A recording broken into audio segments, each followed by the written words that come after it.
नमस्कार दोस्तों, knowledge with Surjit channel पर एक बार पुनः आपका स्वागत है। आज हम बाल विकास और शिक्षा शास्त्र के भाग 3 में नए टॉपिक पर चर्चा करेंगे। देर न करते हुए आइए शुरू करते हैं।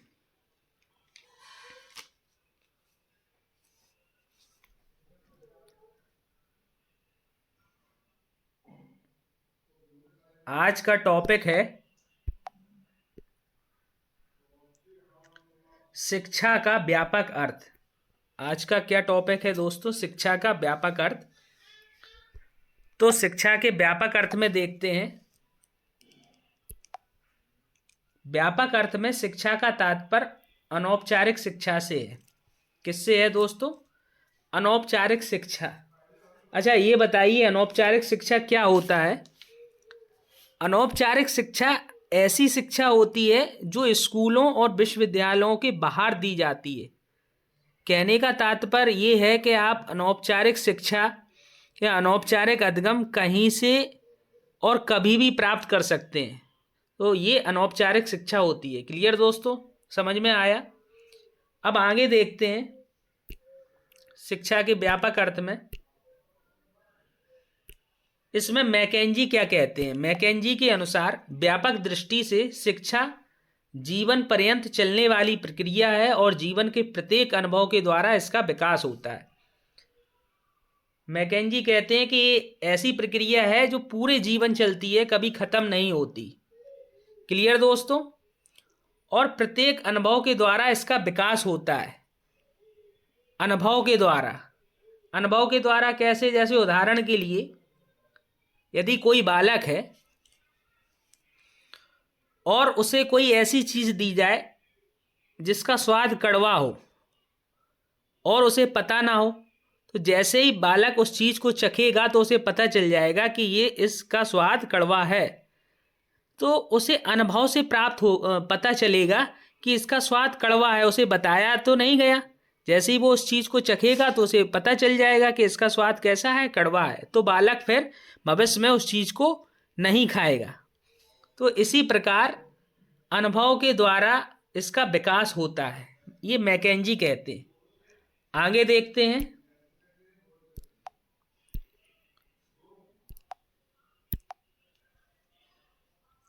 इसके बारे में टी रेमंड क्या कहते हैं?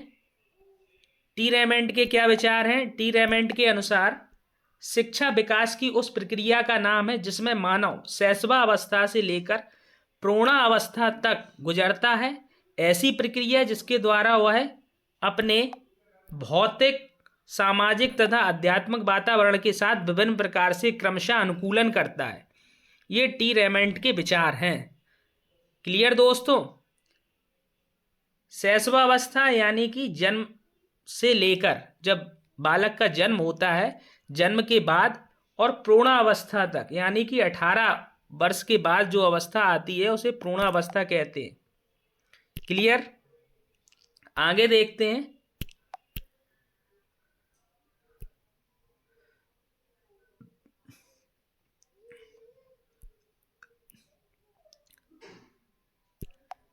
व्यापक अर्थ की दृष्टि से शिक्षा प्रक्रिया है। शिक्षा कैसी प्रक्रिया है व्यापक अर्थ की दृष्टि में? अभी तो हमने आपको बताया कुछ विद्वानों के क्या विचार थे शिक्षा के बारे में। अब ये कैसी प्रक्रिया है इसके बारे में जानेंगे। तो देखते हैं, जो शिक्षा है, शिक्षा निरंतर आजीवन चलने वाली प्रक्रिया है। जो शिक्षा है वो जीवन भर कभी खत्म नहीं होती। हम जीवन भर व्यक्ति सीखता रहता है। जो बालक होता है वो पूरे जीवन सीखता है। जब बालक का जन्म होता है, शैशवावस्था आती है, तो शैशवावस्था से लेकर प्रौढ़ावस्था और वृद्धावस्था तक बालक सीखता है। तो व्यक्ति पूरे जीवन सीखता है। ये पूरे जीवन चलने वाली प्रक्रिया है, आजीवन। आगे देखते हैं अगला पॉइंट।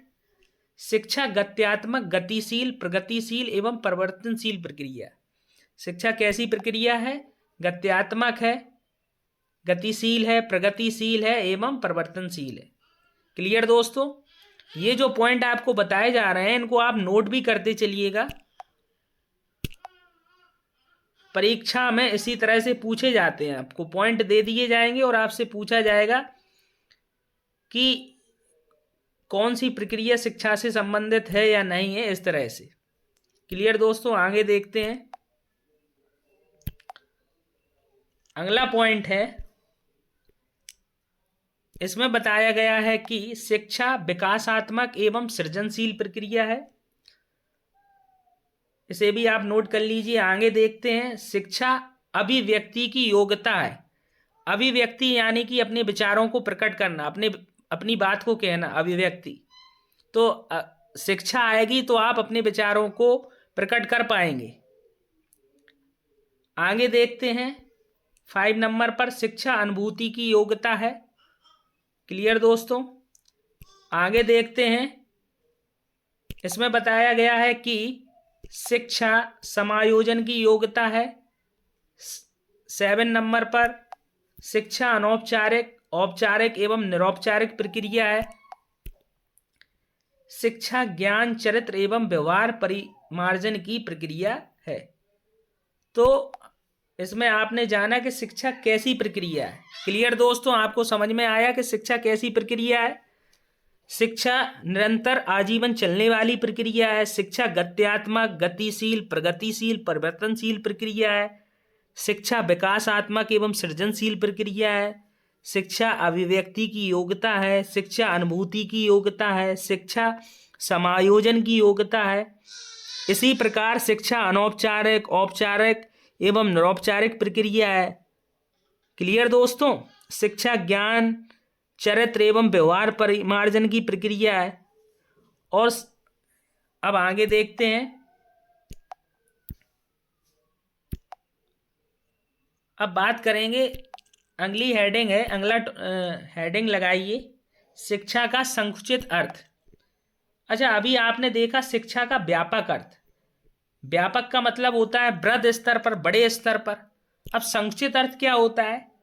तो इसमें बताया गया है कि शिक्षा के संकुचित अर्थ का तात्पर्य औपचारिक शिक्षा से है। अभी हमने आपको बताया था दोस्तों कि शिक्षा, अनौपचारिक शिक्षा कैसी होती है। अनौपचारिक शिक्षा में बताया था कि ऐसी शिक्षा जिसे आप कभी भी कहीं से भी ग्रहण कर सकते हैं, ऐसी शिक्षा क्या कहलाती है? अनौपचारिक। और जो स्कूलों या विद्यालयों से बाहर दी जाती है, बाहर से प्राप्त की जाती है, उसे बोलते हैं अनौपचारिक। और यहाँ पे बताई गई है कि जो संकुचित अर्थ में, संकुचित का मतलब होता है सीमित अर्थ में, जिसकी लिमिट हो।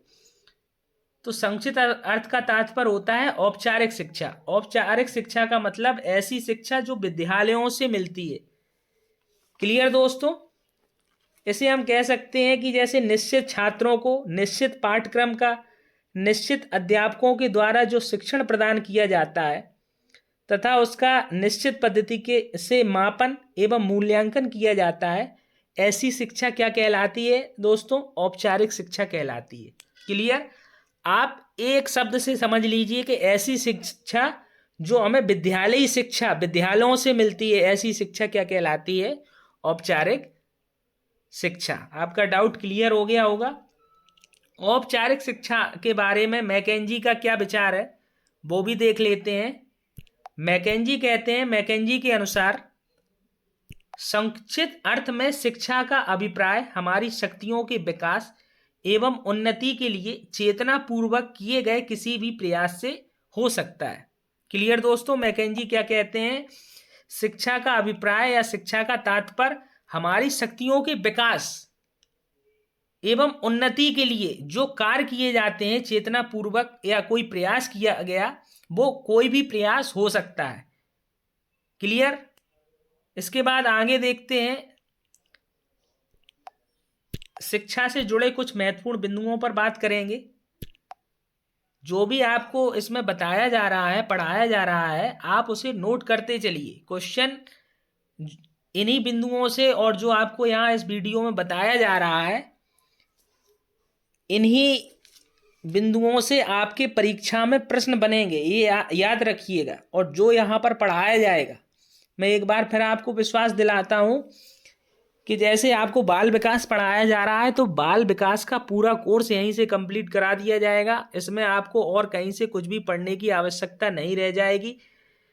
टेट, सीटेट या जो भी सहायक अध्यापक भर्ती परीक्षा है, उसमें इससे बाहर नहीं होगा। बस आप एक काम करिएगा कि पूरा कोर्स पढ़िएगा, जो भी वीडियो डाले जाते हैं आप रेगुलर उन्हें देखिएगा। आगे देखते हैं, शिक्षा से जुड़े कुछ तथ्य बताए गए हैं। क्या है पहला तथ्य? एडम स्मिथ और प्रिचर्ड रोस के अनुसार, एडम स्मिथ और प्रिचर्ड रोस क्या कहते हैं? शिक्षा द्विध्रुवी प्रक्रिया है। शिक्षा कैसी है? शिक्षा द्विध्रुवी प्रक्रिया है जिसके दो ध्रुव होते हैं, और इसमें दो ध्रुव कौन से हैं? क्रमशः शिक्षक और शिक्षार्थी है। क्लियर दोस्तों? एडम स्मिथ और प्रिचर्ड रोस क्या कहते हैं कि जो शिक्षा है वो द्विध्रुवी प्रक्रिया है, और इसके दो जो ध्रुव हैं वो कौन है? शिक्षक और शिक्षार्थी। क्लियर? आगे देखते हैं, आगे क्या है अगला पॉइंट। जॉन डीबी के अनुसार, जॉन डीबी क्या कहते हैं? जॉन डीबी कहते हैं कि शिक्षा तीन ध्रुवी प्रक्रिया है।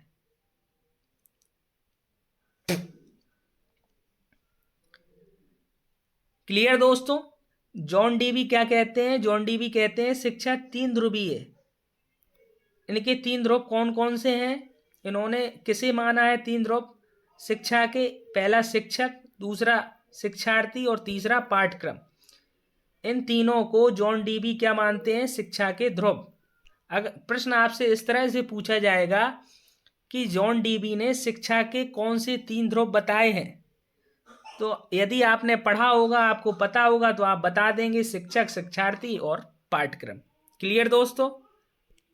आगे देखते हैं, रायवर्न क्या कहते हैं? रायवर्न के अनुसार शिक्षा तीन ध्रुवी प्रक्रिया है। शिक्षा कैसी है? रायवर्न का क्या मानना है? रायवर्न का मानना है कि जो शिक्षा है वो तीन ध्रुवी, त्रिध्रुवी प्रक्रिया है। और इन्होंने शिक्षा के तीन ध्रुव कौन से माने हैं वो भी आप नोट कर लीजिए। पहला है बालक की प्रकृति का ज्ञान, दूसरा स्वयं का ज्ञान और तीसरा विषय का ज्ञान। इन तीन ध्रुवों को रायवर्न ने क्या माना है? शिक्षा के ध्रुव माने हैं। क्लियर दोस्तों? किसने? रायवर्न। ये दिया है रायवर्न ने। तो समझ में आया दोस्तों?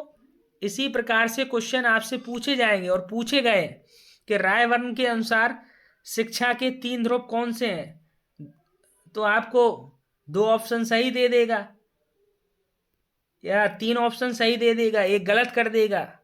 तो अगर आपको पता होगा तो आप बता देंगे कि कौन से ध्रुव रायवर्न के अनुसार है या नहीं है, या आपसे जॉन डीबी का भी पूछ सकते हैं। आगे देखते हैं, आगे क्या है।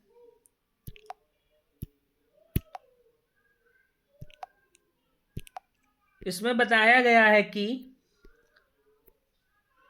बेंजामिन ब्लूम ने शिक्षा को तीन ध्रुवी, त्रिध्रुवी प्रक्रिया कहा है। बेंजामिन ब्लूम ने भी शिक्षा को कैसा माना है दोस्तों? त्रिध्रुवी प्रक्रिया। इनके तीन ध्रुव कौन से हैं? पहला है शिक्षण उद्देश्य, दूसरा सीखने का अनुभव और तीसरा व्यवहार परिवर्तन। ये तीन ध्रुव बेंजामिन ब्लूम ने कहा है कि ये शिक्षा के तीन ध्रुव हैं। क्लियर दोस्तों? आगे देखते हैं, मैकडोनाल्ड के अनुसार शिक्षा चतुर्ध्रुवीय प्रक्रिया है। इसके चार ध्रुव क्रमशः हैं। जो मैकडोनाल्ड हैं उन्होंने शिक्षा के चार ध्रुव माने हैं। कौन कौन से? पहला है आपका पाठ्यक्रम, दूसरा अनुदेशन, तीसरा शिक्षक और चौथा अधिगम। ये चार जो ध्रुव हैं ये क्या है? शिक्षा के चार ध्रुव हैं। ये किसने बात कही है? मैकडोनाल्ड ने। क्वेश्चन आपसे ऐसे पूछ लिया जाएगा कि किस मनोवैज्ञानिक ने या किस विद्वान ने शिक्षा के चार ध्रुव माने हैं। आपको ऑप्शन दे दिए जाएंगे। आपको पता होगा कि मैकडोनाल्ड ने शिक्षा को चतुर्ध्रुवी प्रक्रिया कहा है तो आप बता देंगे, और अगर आपने नहीं पढ़ा होगा तो नहीं बता पाएंगे। क्लियर दोस्तों? आगे देखते हैं, आगे क्या है। जॉन डीबी क्या कहते हैं? जॉन डीवी के अनुसार शिक्षा मानव के व्यक्तिगत और सामाजिक उद्देश्यों के समन्वय पर बल देती है। जॉन डीवी क्या कहते हैं, जो शिक्षा होती है वो मानव के व्यक्तिगत और सामाजिक उद्देश्यों के समन्वय पर बल देती है। क्लियर दोस्तों, आगे देखते हैं। आगे पॉइंट है, अगला टॉपिक है शिक्षा के कार्य। शिक्षा के क्या कार्य हैं? क्लियर दोस्तों, तो इसमें हम देखेंगे कि शिक्षा के क्या कार्य हैं। तो शिक्षा के कार्य को 3 दृष्टिकोण से समझा जा सकता है। शिक्षा के कार्यों को समझने के लिए आपको 3 दृष्टिकोणों की सहायता लेना पड़ेगी। और वो 3 दृष्टिकोण कौन से हैं? पहला है दार्शनिक दृष्टिकोण, दूसरा है समाजशास्त्री दृष्टिकोण और तीसरा है मनोवैज्ञानिक दृष्टिकोण। इन दृष्टिकोणों की सहायता से आप समझ पाएंगे कि शिक्षा के क्या कार्य हैं। क्लियर दोस्तों, तो सबसे पहले हम एक एक करके इन दृष्टिकोणों को देखेंगे। सबसे पहले हम बात करेंगे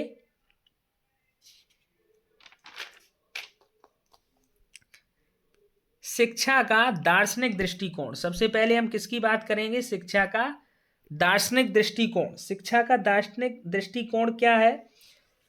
दार्शनिक दृष्टिकोण में बताया गया है कि दार्शनिक दृष्टिकोण से शिक्षा का मुख्य कार्य भौतिक एवं आध्यात्मिक उन्नति है। क्लियर दोस्तों, दार्शनिक दृष्टिकोण से क्या बताया गया है कि दार्शनिक दृष्टिकोण से शिक्षा का जो मुख्य कार्य है, हम यहाँ पर टॉपिक क्या पढ़ रहे हैं? शिक्षा के कार्य। और शिक्षा के कार्यों को समझने के लिए आपको 3 दृष्टिकोणों को समझना पड़ेगा। पहला है दार्शनिक दृष्टिकोण, दूसरा समाजशास्त्री दृष्टिकोण और तीसरा है मनोवैज्ञानिक दृष्टिकोण। तो हम सबसे पहले बात कर रहे हैं शिक्षा का दार्शनिक दृष्टिकोण।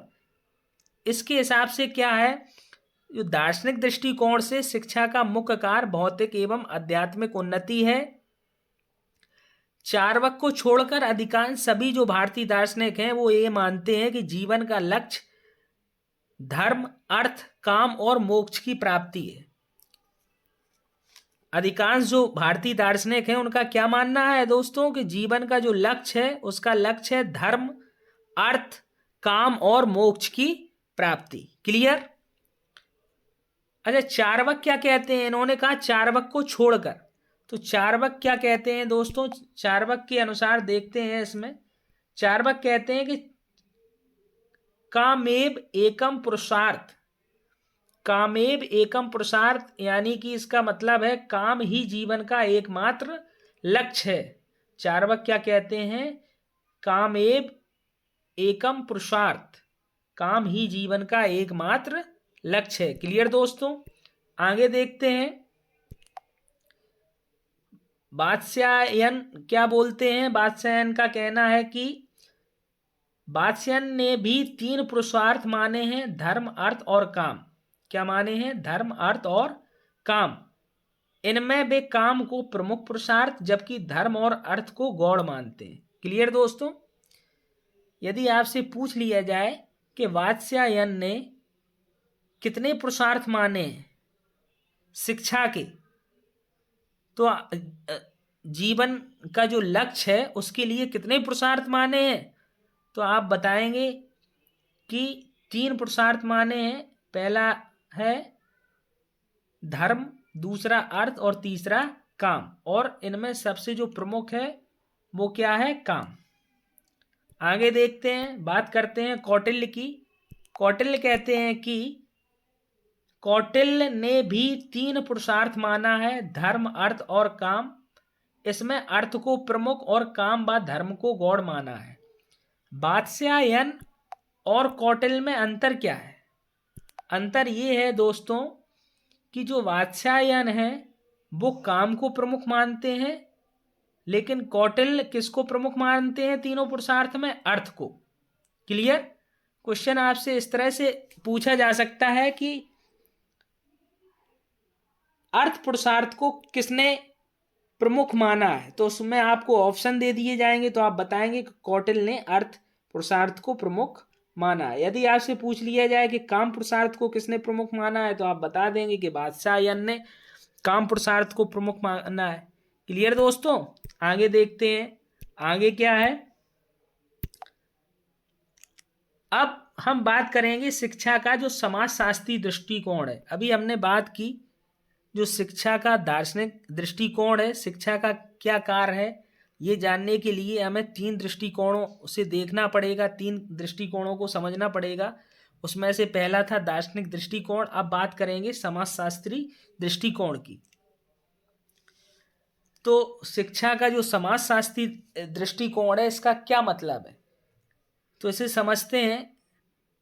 चाहे तो आप नोट कर लीजिए एक चीज, जो समाजशास्त्री दृष्टि से शिक्षा का तात्पर्य यानी कि मतलब मानव की भौतिक, सामाजिक एवं राजनीतिक समायोजन की क्षमता का विकास करना है। और शिक्षा एक बहुमुखी प्रक्रिया है। कैसी प्रक्रिया है, शिक्षा एक बहुमुखी प्रक्रिया है जॉन डीवी के अनुसार। अब बात करेंगे जॉन डीवी की। क्लियर, इतना आप चाहे नोट कर लीजिए। समाजशास्त्री दृष्टि से शिक्षा का तात्पर्य मानव की भौतिक, सामाजिक एवं राजनीतिक समायोजन की क्षमता का विकास करना है। और शिक्षा जो है वो कैसी प्रक्रिया है, शिक्षा एक बहुमुखी प्रक्रिया है। अब आगे बात करते हैं जॉन डीवी। जॉन डीवी के अनुसार शिक्षा का कार्य असहाय प्राणी में विकास में सहायता पहुंचाना है, जिससे वह सुखी, नैतिक और कुशल बन सके। शिक्षा का क्या कार्य है, जैसे कोई असहाय व्यक्ति है, अगर वो शिक्षित है मतलब उसके पास शिक्षा है, तो वो व्यक्ति कैसा होगा, सुखी होगा, नैतिक होगा और कुशल। कुशल का मतलब कार्य करने में सक्षम होगा। ये शिक्षा का कार्य है। असहाय प्राणी को क्या करता है, असहाय प्राणी को विकास में सहायता पहुंचाना ही शिक्षा का मुख्य कार्य है, ये जॉन डीवी कहते हैं। क्लियर दोस्तों, आगे देखते हैं शिक्षा के कार्य में मैकाइवर और पेज के क्या विचार हैं। मैकाइवर तथा पेज के अनुसार राष्ट्र का गुण उसकी सामाजिक इकाइयों का गुण है। मैकाइवर तथा पेज क्या कहते हैं कि राष्ट्र का गुण उसकी सामाजिक इकाइयों का गुण है, अर्थात सामाजिक इकाइयों का सामूहिक जीवन ही राष्ट्रीय जीवन है। राष्ट्रीय जीवन है, इनका कहने का मतलब क्या हुआ कि जो शिक्षा है, शिक्षा व्यक्ति में राष्ट्रीयता की भावना जागृत करती है। इनका कहने का मतलब क्या है, जो शिक्षा है वो मानव में किसकी भावना जागृत करती है, राष्ट्रीयता की। क्लियर दोस्तों, जब व्यक्ति के अंदर राष्ट्रीयता की भावना जागृत हो जाती है तो ऐसे व्यक्ति को आदर्श या श्रेष्ठ नागरिक कहा जाता है। और जब कोई व्यक्ति आदर्श होगा, श्रेष्ठ होगा, तो वो जो राष्ट्र निर्माण है उसमें अपना सहयोग करेगा। क्लियर दोस्तों, मैकाइवर के अनुसार क्या है, राष्ट्र का गुण उसकी सामाजिक इकाइयों का गुण है, अर्थात सामाजिक इकाइयों का सामूहिक जीवन ही राष्ट्रीय जीवन है। क्लियर, समझ में आया। शिक्षा से क्या होता है, राष्ट्रीयता की भावना जागृत होती है व्यक्ति के अंदर। और जब व्यक्ति के अंदर राष्ट्रीयता की भावना जागृत हो जाती है तो वो व्यक्ति कैसा हो जाता है, आदर्श, उसे श्रेष्ठ कहा जाता है। और जो आदर्श या श्रेष्ठ व्यक्ति होता है वो राष्ट्र निर्माण में अपना योगदान देता है। क्लियर, अब आगे देखते हैं। आगे क्या है, आगे है शिक्षा का मनोवैज्ञानिक दृष्टिकोण। अभी आपने दो दृष्टिकोण देखे, पहला दार्शनिक दृष्टिकोण, दूसरा समाजशास्त्री दृष्टिकोण। अब हम बात करते हैं शिक्षा के मनोवैज्ञानिक दृष्टिकोण की। तो मनोवैज्ञानिक दृष्टि से शिक्षा का मतलब अधिगम और शिक्षण की प्रक्रिया से है। मनोवैज्ञानिक दृष्टि से शिक्षा का अभिप्राय अधिगम और शिक्षण की प्रक्रिया से है। अधिगम का मतलब होता है सीखना। सीखना भी क्या है, एक शिक्षा ही तो है। कोई चीज आप सीख जाते हैं वो क्या है, एक तरह की शिक्षा ही है। और शिक्षण की प्रक्रिया है। तो समझ में आया आपको शिक्षा का मनोवैज्ञानिक दृष्टिकोण क्या है। तो मनोवैज्ञानिक दृष्टि से शिक्षा का मतलब है अधिगम। अधिगम का मतलब होता है सीखना। और अधिगम का पूरा एक चैप्टर है, अभी आगे चल के आपको बताएंगे, बिल्कुल अधिगम के बारे में डिटेल में बात होगी, पूरा एक टॉपिक है अधिगम का। इसके बारे में मनोवैज्ञानिकों का क्या कहना है, स्किनर का क्या कहना है, शिक्षा के मनोवैज्ञानिक दृष्टिकोण से देखते हैं। स्किनर के अनुसार अधिगम व्यवहार में उत्तरोत्तर अनुकूलन की एक प्रक्रिया है। ये बात कौन कहता है? ये बात कहते हैं स्किनर। क्या कहते हैं? अधिगम यानी कि सीखना व्यवहार में उत्तरोत्तर अनुकूलन की प्रक्रिया है। आगे बात करते हैं गिलफोर्ड की। गिलफोर्ड क्या कहते हैं दोस्त? गिलफोर्ड कहते हैं व्यवहार के कारण व्यवहार में आया कोई भी परिवर्तन अधिगम है। अधिगम यानी कि सीखना है, यानी कि शिक्षा है। व्यवहार के कारण व्यवहार में आया कोई भी परिवर्तन क्या है? अधिगम है। आपसे पूछा जाएगा, ये आपको परिभाषा दे दी जाएगी, ये कथन दे दिया जाएगा कि व्यवहार के कारण व्यवहार में आया कोई भी परिवर्तन अधिगम है, और आपसे पूछ लिया जाएगा कि ये किसका कथन है। यदि आपने पढ़ा होगा तो आप बता पाएंगे कि ये गिलफोर्ड का कथन है, ये बात गिलफोर्ड ने कही है। क्लियर दोस्तों? आगे देखते हैं क्रो और क्रो महोदय क्या कहते हैं। क्रो और क्रो के अनुसार आदतों, ज्ञान तथा अभिवृत्तियों का अर्जन ही अधिगम है। क्रो और क्रो का क्या मानना है दोस्तों कि आदतों, ज्ञान तथा अभिवृत्तियों का अर्जन ही क्या है? अधिगम है। अधिगम का मतलब सीखना है, सीखने का मतलब शिक्षा प्राप्त करना है। क्लियर?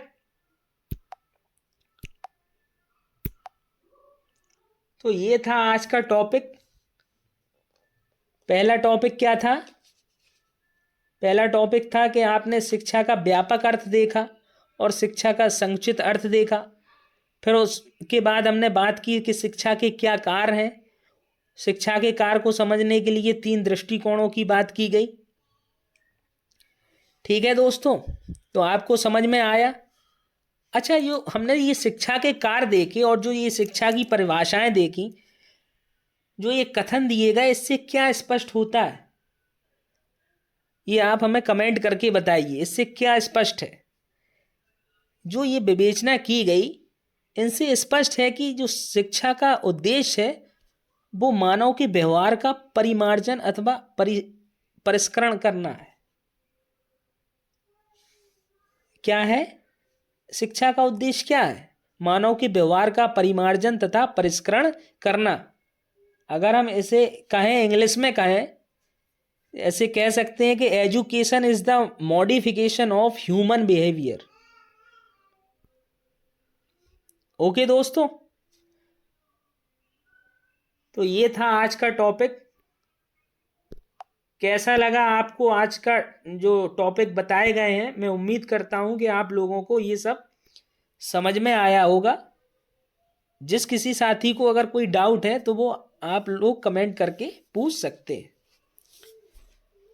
जो भी साथी इस वीडियो को देख रहे हैं उनसे मेरा एक छोटा सा निवेदन है कि इस वीडियो को आप लाइक करिए और शेयर भी करते रहिए। आप लोग शेयर नहीं करते हैं, शेयर करिए, जिससे हम भी मोटिवेट होते हैं, थोड़ा हमें भी मोटिवेशन मिलता है, ताकि ये जो आपको पढ़ाया जा रहा है इसमें कंटिन्यूटी बनी रहे, लगातार आपको पढ़ाते रहें, इसी प्रकार की क्लासें देते रहें।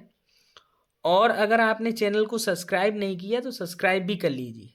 ओके दोस्तों, आज के लिए इतना ही। धन्यवाद। अब फिर मिलते हैं एक नए नेक्स्ट वीडियो में नई जानकारी के साथ।